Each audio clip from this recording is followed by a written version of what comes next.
So Epsom salts. I see people commenting about Epsom salts every year on gardening questions that are out there, and people claiming that Epsom salts are helping their plants grow, and it's the whole reason why they have a good garden. And it's just a myth.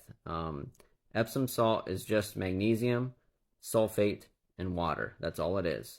So those are minor nutrients that your plants need. And if your soil is not deficient in magnesium, then it's not doing anything for your plants. So the only way to know that is to do a soil test first, and more than likely your soil is not deficient in magnesium. It's just not a very common thing. So people are claiming that Epsom salts are controlling pests and helping to control diseases, and they help prevent blossom end rot in tomatoes. So that's a very common one.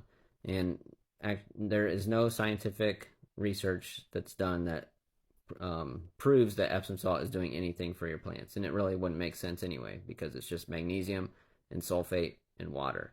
So the main nutrients that your plants needs is nitrogen, potassium, and phosphorus. Those are the three main things. So it's likely other problems or other factors for why your plants might have did good that year, and it wasn't because of the Epsom salt. So I've never used Epsom salt in my garden, and I'm sure there's plenty of other gardeners that have never used it and had successful gardens before.